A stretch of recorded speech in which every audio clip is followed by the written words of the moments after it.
Hey guys, I'm going to talk about the 5 things I hate about my GHK M4 V2. So for the first problem, it's the magazine.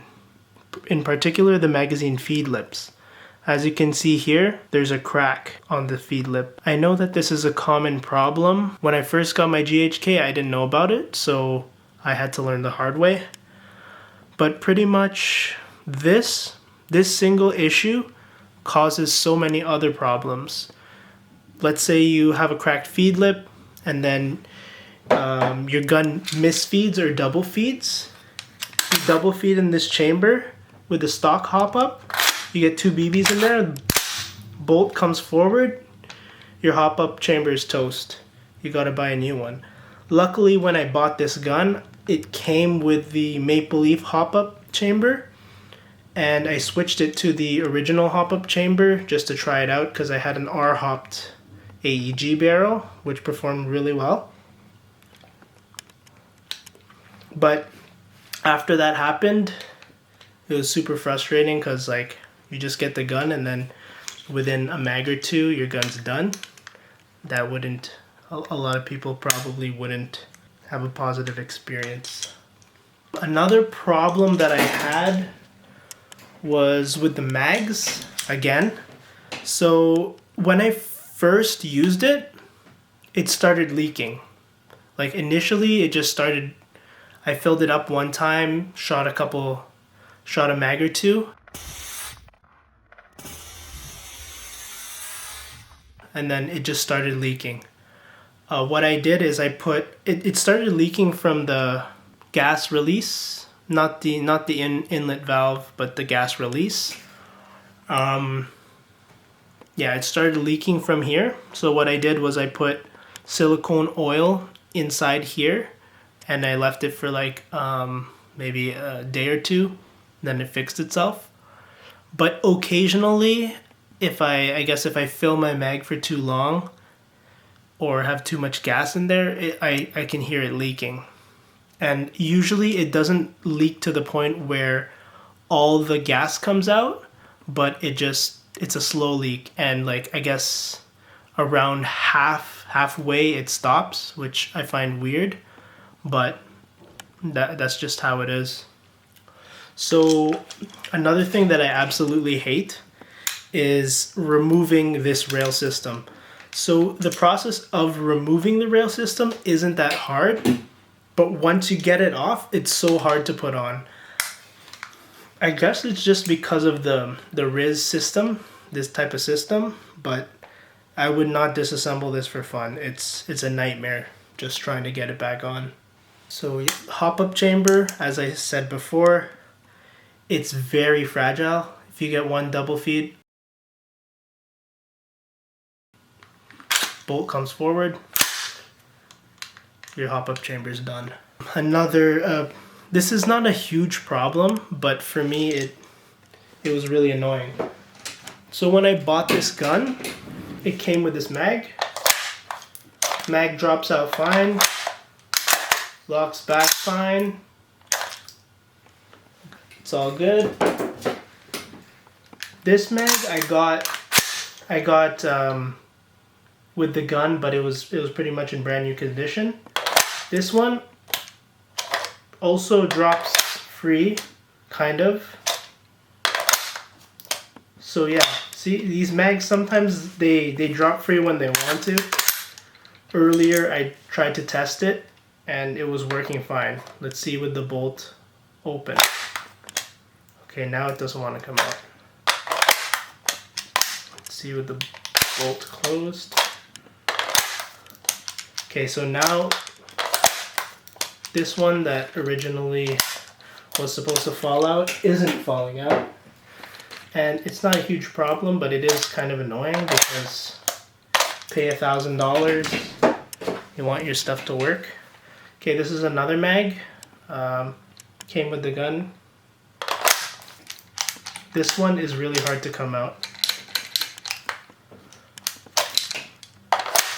When I first got the gun, I couldn't get it out. I had to pull so hard.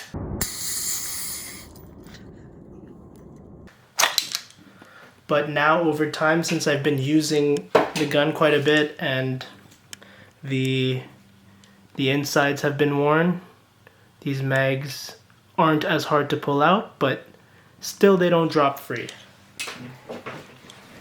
Another mag does not drop free. Does not drop free. This one. See? So 4 out of 5 mags drop free. This is the mag that came with the gun. It drops free. The 4 other mags that came with the gun, which were pretty much brand new, did not drop free. And when I first had the gun, it was super hard to get out. Another problem would be the stiff selector switch. So right now it's not too bad because the gun's pretty worn in. So occasionally I get the problem where it doesn't go into safe, or it gets stuck. So it's could be caused by something getting jammed inside. I'll get to that later. So yeah, going back to the previous point, so sometimes the selector gets stuck. Okay, so I don't know. This is happening now on camera, which is good. I'm trying to switch it to safe. It's stuck. Trying to switch it to safe. It doesn't go. Let me try putting the bolt back on and checking. So I'm not going to put this pin on fully because otherwise it's going to be hard to take off. Oh, but yeah, now it goes into safe. Maybe it just doesn't go into safe when the upper receiver is on. But yeah, it's going to safe now. I didn't rack anything, but oddly enough, it just goes into safe now. Maybe let's try now. Oh, it's on safe. Oh, kind of gets stuck though. Working now. Oh, and one thing that is super inconvenient that I hate a lot too is these receiver pins. So in order to remove these receiver pins, you can't just push them out by hand. I'm pushing out as hard as I can. It's not budging. So if you have a pin punch, right now I don't want to scratch anything, so I'm just using this pen. But yeah, just to get it out. Okay, I can't even get it out on camera. Okay, so I had to use both hands in order to push it, to get it out.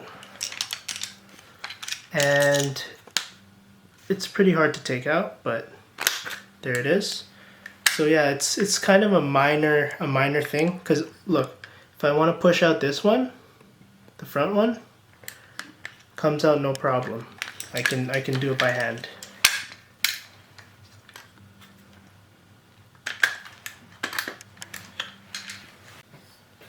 So back to the problem where it's hard to take out, it's equally as hard to put in.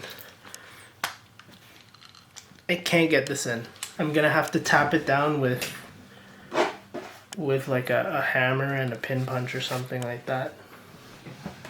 Usually I wouldn't want to get any marks on the back, so instead of using a pin punch, you can use like a piece of plastic or something. I used like a chapstick before. Yeah, I just used the back of the Sharpie, hammered it down. Plastic on metal, not gonna mess anything up.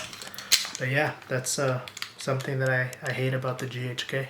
Pushing out the receiver pin, like let's say you get a jam and you're playing a game, I would make sure that I'm carrying a tool or something that I can poke these out. Otherwise, you're gonna have to go back to the respawn, or you're gonna have to borrow tools or something just to get these off. Another thing is that chopped up BBs can get stuck inside here. One time my gun wasn't firing properly, so I just checked in here, made sure, and I saw like a half of a BB. So just make sure if your gun isn't shooting to check inside. Make sure that there's nothing blocking the trigger mechanism.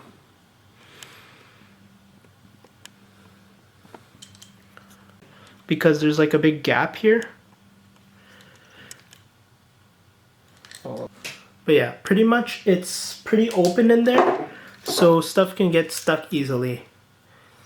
Here, here, and here. So if you do get a jam or your selector switch isn't working, then make sure you check in there, because there could be pieces of BBs in there, or a lot of grease.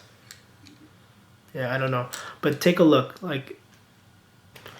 Okay, so another thing I don't like about the GHK M4 is the ability to put other rail systems. I'm just going to take off the bottom to show you.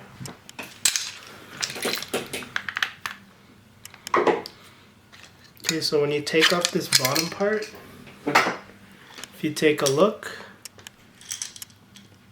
this part is pretty wide. This part's wider, so regular AEG rail systems can't fit. You have to find something specific that can fit this extra, the fatter part. Otherwise, you're not gonna be able to get the rail system in. It's mainly because of the barrel nut. So you need a barrel nut that's compatible with this hop-up system. If you just put any other AEG rail, it's not gonna fit. And I had an Aries rail that I tried to put on, but it didn't fit because the barrel nut couldn't accommodate this fatter part. Oh yeah, another thing is this dust cover feels super flimsy. Like, when pushing it in, it feels like it's gonna snap off. Just the quality of metal is so bad. I don't know if you can see this here, but it's like, when I first got it, I just tried to push this in and it already got bent. So I'm pretty sure you can get a new one, but it's a minor issue. It doesn't cause any performance issues, but it's just one of those things. So another problem with the GHK, it's a pretty minor problem, but if you take a look, over here it's not straight. It looks like it goes down a bit. And for $1,000, that's not something I want to see. On the other side, it's completely flat. Completely flat. But on this side,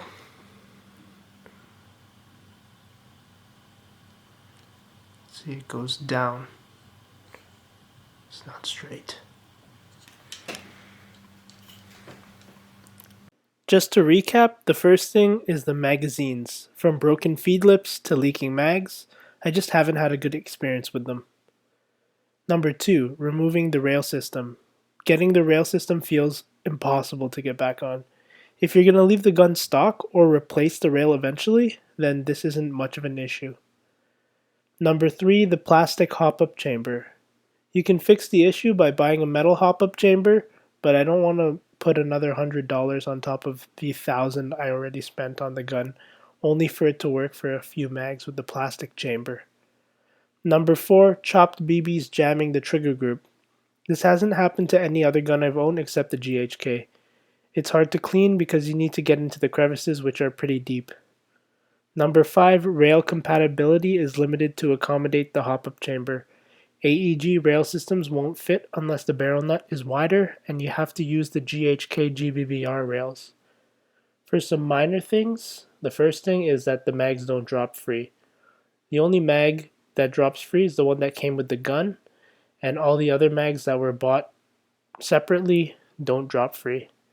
Number 2, selector switch gets stuck. Sometimes it gets stuck, and initially it was stiff out of the box.